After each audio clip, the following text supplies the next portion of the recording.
Today we're going to talk about the Starfleet Academy official trailer and the Star Trek Strange New Worlds Season 4 first look. So here we go with Starfleet Academy. It starts out with little Caleb and his mom stargazing, and Mom says someday we'll visit Earth, and then some guy comes in and takes Mom away, and I guess Caleb gets dumped somewhere, and the evil man taunts him, saying something like, "You hang on to how much you hate me right now, kid. It'll keep you warm at night." Then we have Holly Hunter shouting, "Find him!" Then it's 15 years later, and Holly Hunter has found Caleb, and she's going to take him to Starfleet Academy on the Magic School Bus, and Starfleet is going to help him find his mom. Then we're at Starfleet Academy, and we have Jet Reno telling everyone that being a cadet at Starfleet Academy means being open to the people around you. And then Tilly flashes on the screen, and then we have one of the cadets not knowing how to shake hands, and then telling Robert Picardo how she sometimes feels invisible, but mostly awkward. Then we get a montage, and I guess an instructor shouting, "Let go! Show me you are worthy of this uniform!" In the montage, we see the female Jem'Hadar Klingon hybrid, cadets with phasers, lens flares galore, and cheering, then some female cadet saying, "I want to be captain. I need to be captain," which to me is the exact opposite of the attitude someone in a leadership program should have, but there you go. Then some boy says in his family, "You're either the center of the universe or you are nothing." Then we have a young male Klingon telling us a warrior does not let a friend face danger alone, which is the only good thing in this entire trailer. Then we're back to Caleb telling a girl he's spent his whole life getting away from stuff, letting someone in. That's what's hard. Then we have a girl who looks like she should be at Professor X's School for Mutants, and she tells Caleb that if she loses control, she can hurt people. Caleb tells her that doesn't scare him, but then we see her shouting at him, and her voice doing a black canary on him, and well, he's bending over holding his ears. Then more montage. Then the baddie from the beginning telling Holly Hunter that he has something for her, and it's coming with a red bow just for her. And she blows in his face, and he disappears, so he was obviously a hologram. Then Holly Hunter is spinning in her office chair, asking if anyone is listening. And Caleb asks why everything has to be a full-on lesson in this place. And Holly Hunter says, "Because it's a school, Caleb." More montage, including students kissing. Then Holly Hunter telling the kids, "It's time for you to stop telling the story. Be part of it." Then it tells us January 15th is when this abomination will be available to watch. The end. This looked worse than that teaser trailer from Comic-Con. Honestly, at the beginning with Caleb and his tragic backstory, every kid at this school seems to have a tragic backstory. I mean, what is this, like, Starfleet School for Wayward Children? Seriously, what is this? Isn't the premise they set up in this trailer with Caleb, isn't this how Harry Potter got started? It's very similar. But I'll tell you what, that bad guy, he's no Voldemort. No Voldemort whatsoever. Because I was watching the beginning of this going, this is Harry Potter. And they're scooping him off to go to Hogwarts. He's going to be introduced to this new magical world and whatever. Yeah, an orphan at a school for special kids. And I don't understand, at this point, with all these secret hideout shows, and I've already stated that I'm a Gen Xer, an older Gen Xer. Is Gen Z this messed up? Or is this just what people are writing to portray Gen Z as? Well, what age group do you think this is actually aimed at? I have no idea what the audience is for this. Because I'll tell you what, I'm one of the younger Gen Xers, one of the youngest, actually, and I was watching Twin Peaks when it first aired on television. I don't know, maybe Gen Xers, maybe we're just a different kind of people. Different kind of kids who watched that kind of stuff, more advanced things when we were young. Well, not just the simplicity. What I'm suggesting is these characters, these students, if this is supposed to resonate with Gen Z, who I think is the target audience of this show, and everybody here has this tragic background, and everybody here just whines, and they're all wrapped up in their own problems. And yes, I understand at that age when you're a late teen, early 20-something, and you're trying to find your way in those college years, that sort of thing is going to be just inherent no matter what generation you are.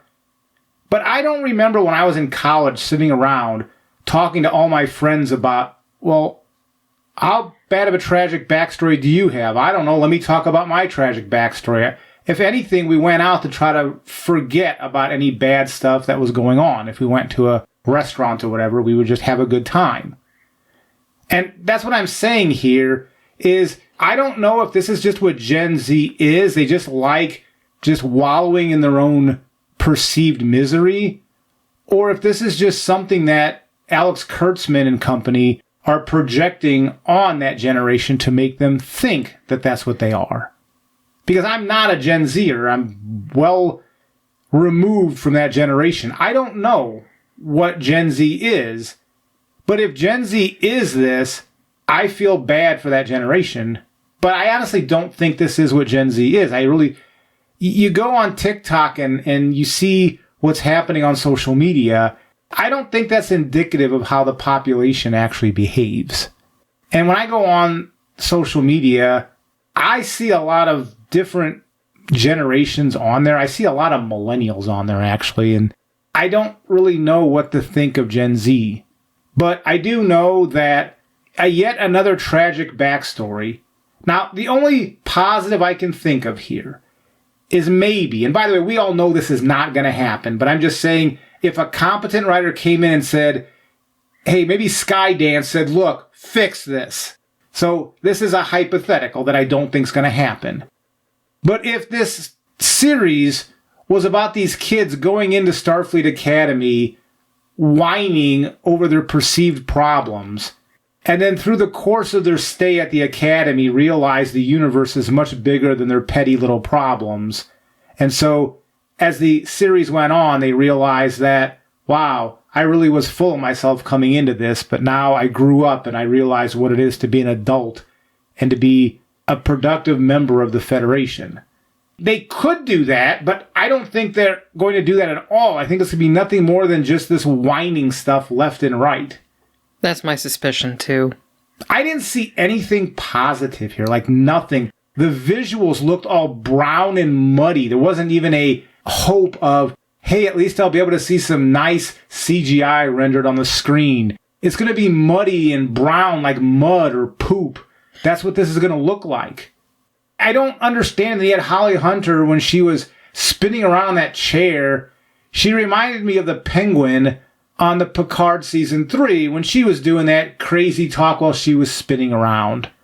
There was nothing here to latch on to, and the reason I'm bringing up Gen Z is I don't know if there's any Gen Zs that listen to us. The analytics that we see in our YouTube channel, we skew heavily older when it comes to generations, but we do get some data points in Gen Z.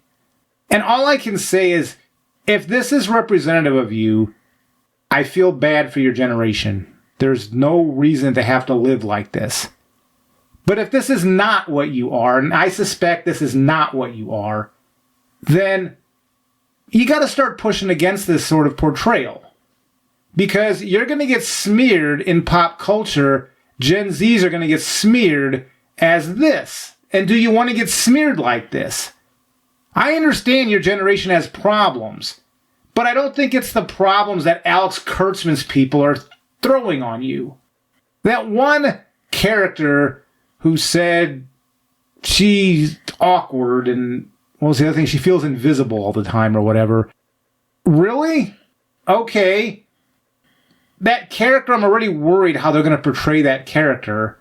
I don't know how to say this politely, but I don't think they're going to be very kind to that character in her portrayal. And then they showed Tilly, and they showed Jet Reno.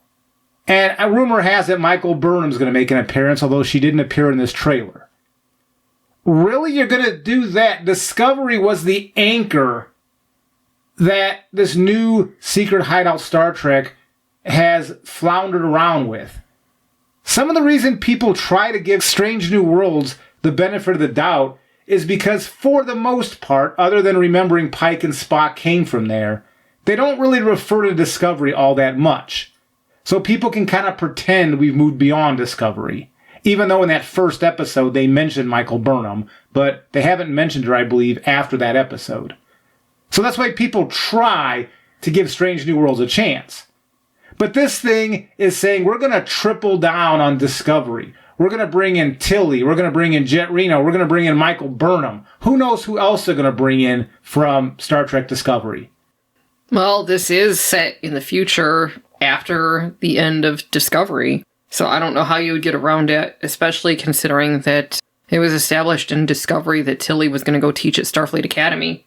Of course, what she's going to teach 1,000 years out of date, I don't know. History? Leadership. She's going to teach leadership because Tilly's a great leader. Oh, God. I forgot about that. Yeah, like I said, when I was the age group that I think that they're aiming for with this show, like, this isn't the stuff I was watching. And I don't think that I was, all right, maybe I was a little bit advanced, but all my friends were watching the same stuff that I was. So I don't understand, like, are these kids just stunted, or are they being kept that way because all they're being given is crap? Yeah, that's exactly that's the nice way to put this, because I could think of a harsher word to use, but I'm not going to do it. But these students, every single one of them, they didn't just seem immature, which, you know what, at that age, okay. But they seem like they were stunted, like there's something wrong with them. They're not the best and the brightest. That is what Starfleet is supposed to get. Well, when I said it seems like a school for special kids, I didn't just mean talented. I mean, maybe that magical school bus is more than just what it appears to be. You mean it's a short bus? I didn't say that. I just threw the question out there. I wasn't saying anything. It just, is it? They used to have, in TNG in particular, they would have the concept of like psych evaluations and stuff. So anybody who is this emotionally damaged should not make it through Starfleet, because Starfleet's supposed to be about the best and the brightest. And if you have these problems, you need to go off, get some therapy, work through it, then try to go through Starfleet Academy and see if you can get through it. I guess maybe they have lowered standards because that Kelpian who blew up all the dilithium and then Starfleet basically fragmented away and the Federation was just scattered worlds and they're trying to rebuild this because that's what Discovery was talking about after that Kelpian blew up everything. And this is supposed to be a continuation of that, the refounding of Starfleet and then trying to move forward. I don't know what to think here. What really surprised me is I thought this was going to be like a small 3-part miniseries, and they're selling it as a actual television series. So are we talking like 10, 12 episodes of this garbage? I don't remember what they said it was going to be. At the very beginning of the trailer, when Caleb and Holly Hunter were heading toward Earth, she pointed out that, no, that's Starfleet Academy there. It was a ship, I guess, in orbit. And that's that magic school bus that we were speculating was going to be what the show was going to be about. That guy at the beginning with that leash on him or wherever, and you remember me, and it'll keep you warm at night. Really? That's Star Trek, is it? Doesn't he kind of remind you of Taserface? Yeah, from Guardians of the Galaxy 2. Yeah. Well, we need a raccoon laughing at him, then it would be good. There was only, what was this trailer? A few minutes long? Yeah.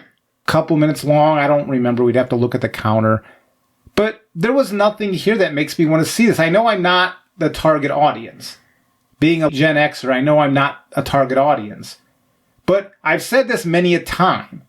I can't think Gen Z is this stupid to embrace something like this. Because it's not even 90210 in space. Those were high school kids.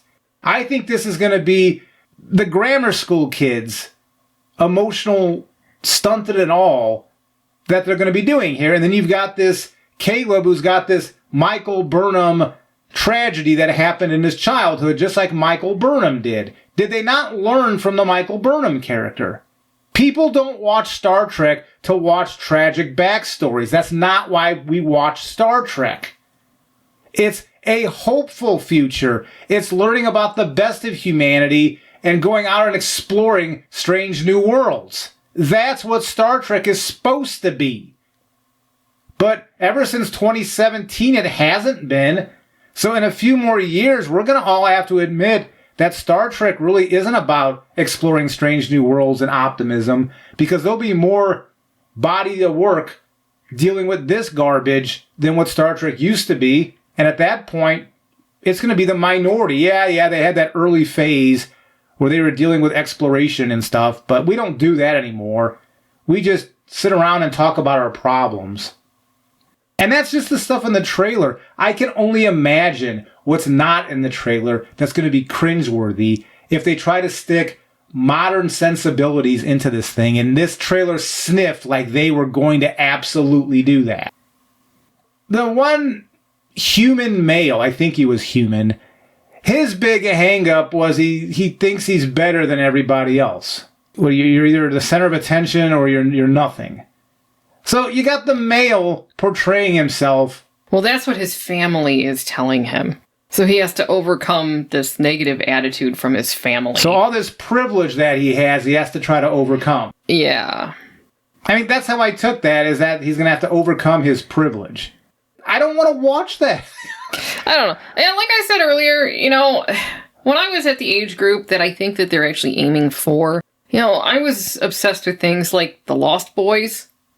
Had my own VHS, used to watch it over and over again.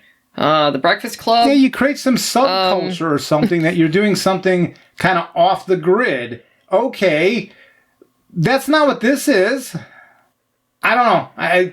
This trailer, to me, I was worried this was going to be Hogwarts in space, and this looks to me like it's going to be Hogwarts in space, except not in a good way, like in a rip-off way, like the Asylum would do. Except without any of the humor that the Asylum would put in a production like that. Oh, the Asylum would do it way better than this.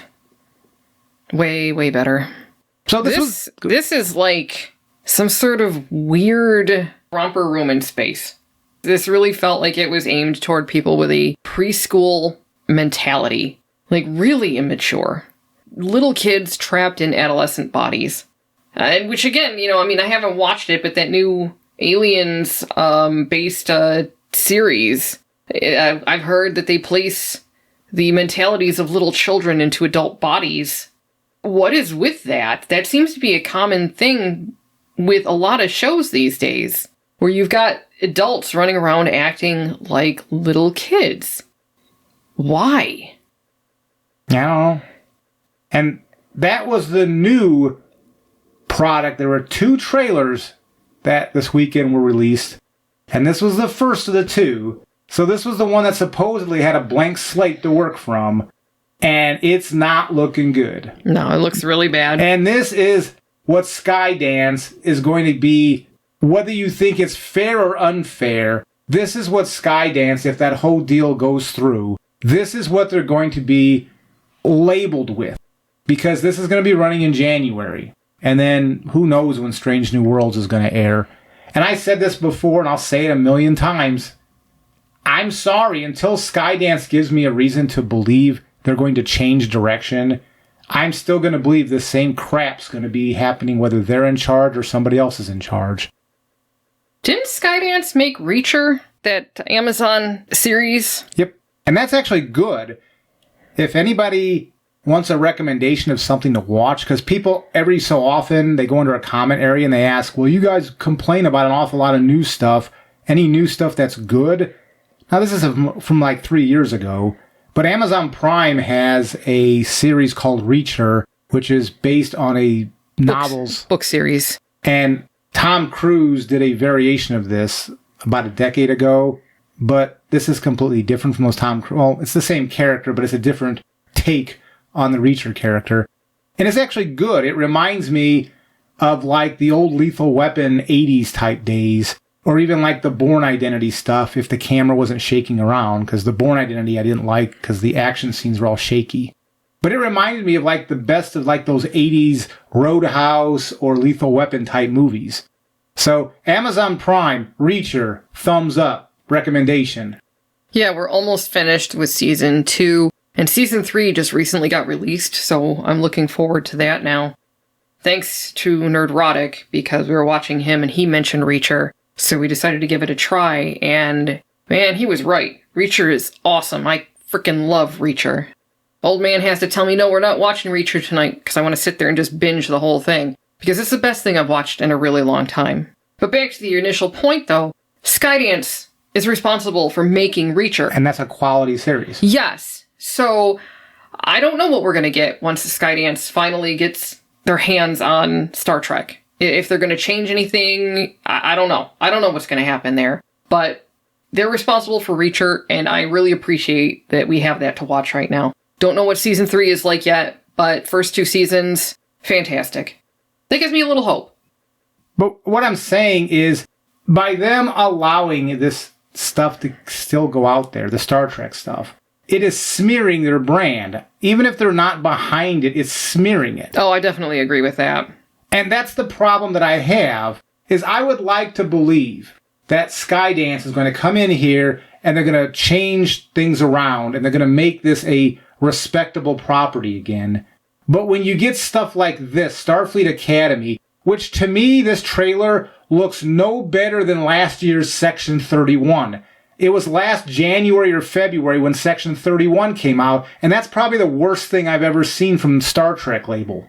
Then you have this, and this might be in the competition for Section 31 being the worst thing ever for Star Trek. See, I thought Star Trek Discovery was the worst thing ever, followed by Section 31. So we'll just have to agree to disagree on that one. Both horrible, though. I guess you could argue because Georgiou was a spin-off of Discovery that Section 31 is a continuation of Star Trek Discovery. It did give birth to Section 31. So, yeah. All right. So in that vein, this whole Discovery trajectory is horrible. And like you just said, I think that Starfleet Academy is going to be in the same vein as Section 31. It's going to be horrible. How could it not be? Not even worth laughing at, just horrible. And I guess what I'm saying is I wish Skydance would do something. Something to signal that there's going to be a change of direction. Maybe they can't do anything about these things that are currently in the pipeline. Maybe you just have to go, look, they got a Secret Hideout had a contract. They got to get this Starfleet Academy out. They got to get the next season or 2 of Strange New Worlds out. But Skydance could make some sort of statement that says, starting in 2028, we're going to be taking things in a different direction. To at least signal to everybody that, yeah, we got to get this crap. We got a clog in the toilet pipes, and we have to sit there and plunge it and then flush it a million times to get it to go down. But once we get the toilet pipes cleaned, trust me, we're going to give you better material. That doesn't mean they have to complain about what's currently out there. They can just state that we've got a whole different way planned once we get in full control. If they just signaled that, then I would be like, okay, you know what? Skydance is going to come in, they're going to save this. Because I agree with what Molly was saying. We started watching Reacher, and at the end it said a Skydance production, and we both looked at each other and said, is that the same Skydance? And then we looked it up, and it appears it is. And that was interesting material. It's like a spy thriller mixed with a action thing. And it isn't Star Trek, but for the genre they're telling, it's really well done. If you like action stuff and spy stuff, this is really, really well done. And so they can make quality things. And so I would like to believe Skydance can fix this. Just signal something. You don't have to pick on what's currently out there. Just say, hey, we've got some really good ideas for 2028. I'm making up that date because I don't know what the official date would be for them to be in full control. But, hey, just stay tuned. We got good things ahead of us. That's all you got to say. That's a passive-aggressive attack on what's happening now, but you're not stating it outright, so it's not actionable as far as any sort of legal process.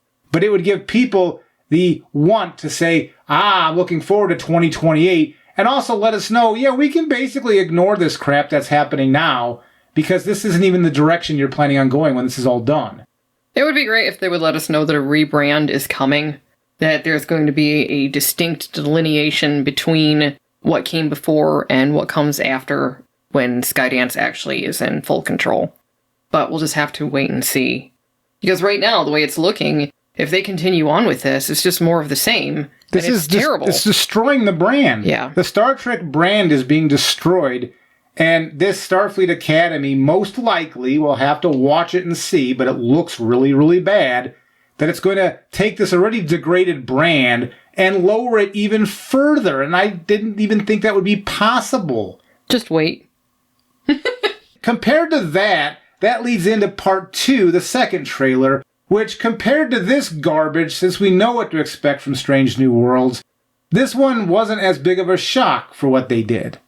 Yeah, because this Strange New Worlds Season 4 first look, I'm assuming this was the first 4.5 minutes of Season 4, Episode 1. That's how it appeared to me, because it appeared to be first 4 minutes of the new episode. Here's how that episode went. So, they're checking out a storm, and they receive a comm signal from a ship trapped inside the storm, so they go investigate. Turns out it's a buoy inside the storm. And then I groaned out loud, and I said, oh, this better not turn out to be their buoy, because we've seen that kind of thing before. And then the storm expands, and of course, the Enterprise gets trapped, and they only have minimal impulse power. They lost all of their iridium, and without it, they can't ignite the warp engines. They were pulled into a warp field by the stellar storm, and can't figure out where they are.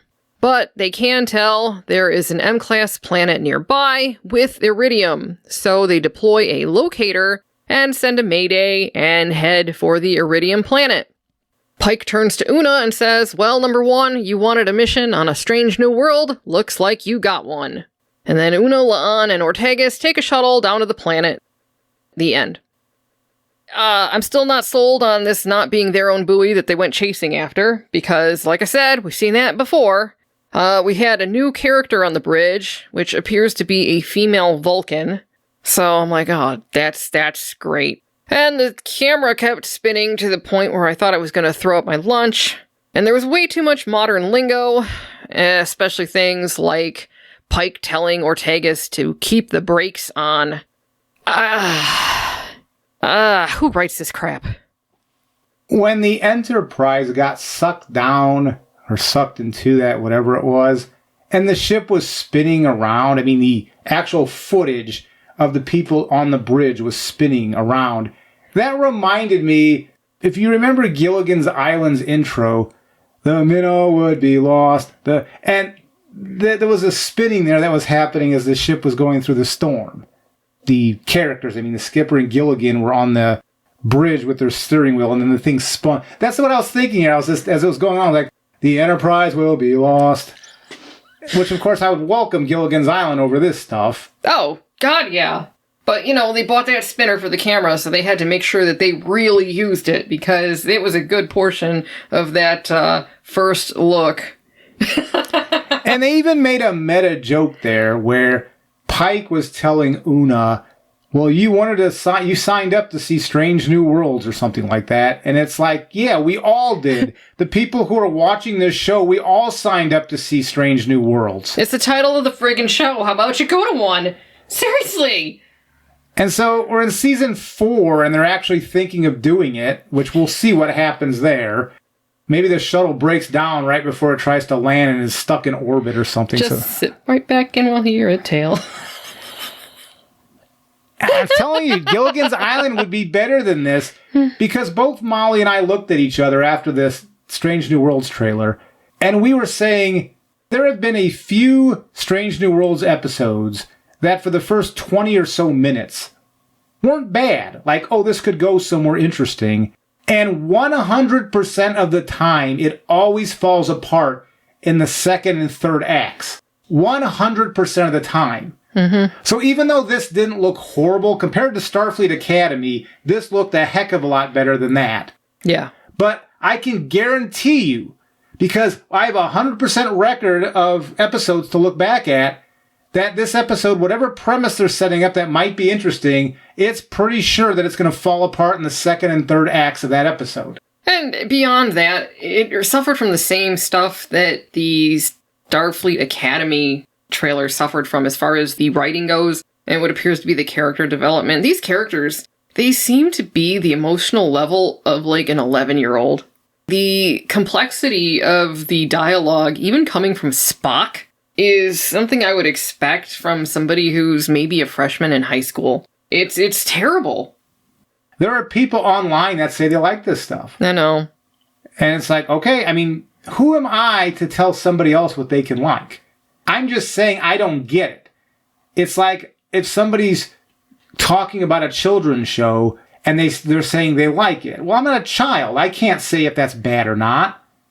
But I question why an adult is watching a children's show.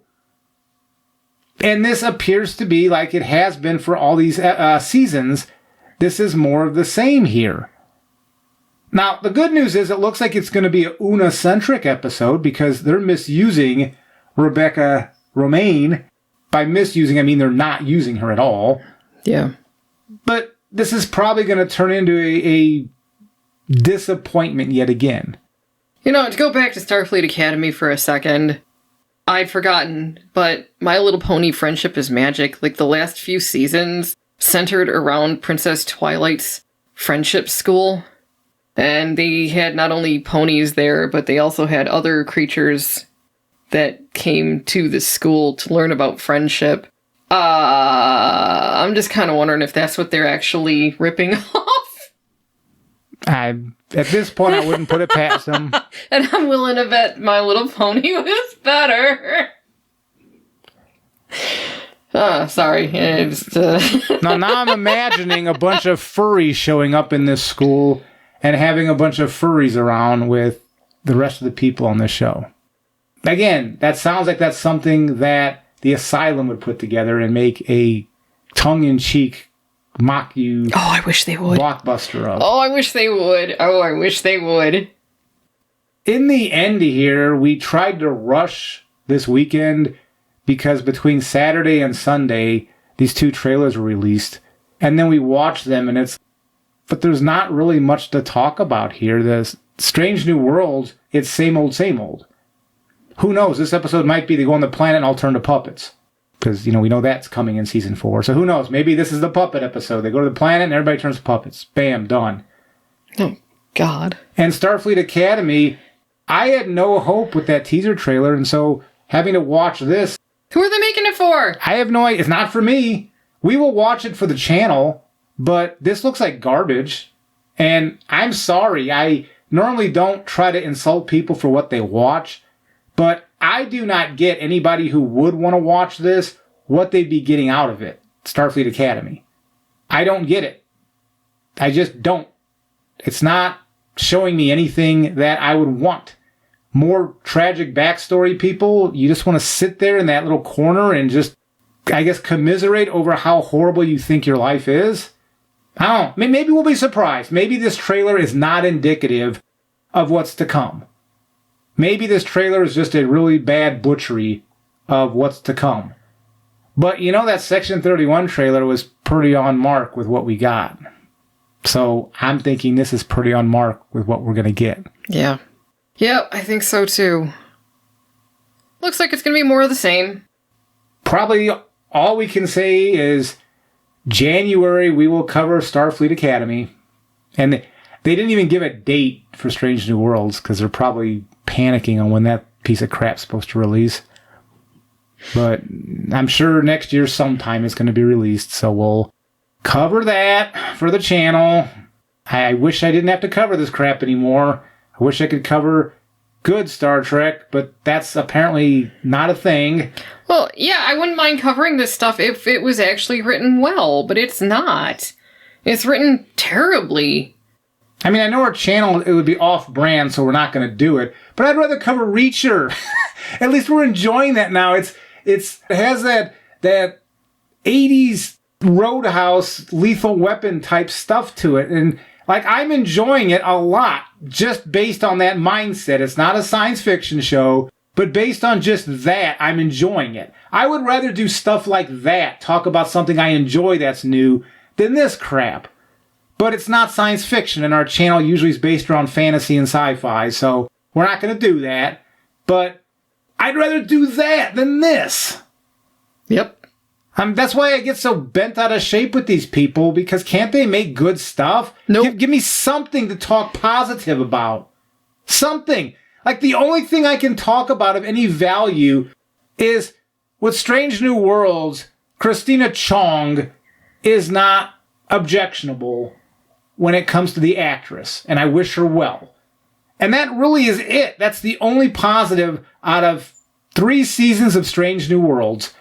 Is Christina Chong, the actress. I wish her well. Because every so often, she lets through that she probably could be a better actress than what she is on this show. I've heard that she's been on other things where she was good. And that's it. That's the only thing. I gained 3 seasons of Strange New Worlds, and that's it. Because when Carol Kane's talking, when she gave her one line in this trailer, I told Molly, it sounded like every word she was giving, she was fighting off a stroke or something. Because she was like, okay, yeah, that's what I want to watch. If only they'd let us keep Hemmer. Yeah, Hemmer was a little window. He wasn't perfect, but there was a little window there. Pike is useless. Una they don't even use. I can't even pick on her. They don't do much with her. So in short, after we've talked a long time about this wasn't good. This, unfortunately, was pretty much as expected. The magic Hogwarts school bus. Yeah, and Strange New Worlds, they might actually go to a Strange New World, but again, this is a plot we've seen before on other episodes, better episodes of better series within Star Trek. So, there's nothing new here. Nothing new. I'll retread the whole thing. Strange retreaded world. Yeah. So, that's all I have to say about that. Till next time, if you haven't seen Reacher, watch that instead. Yup. And take care.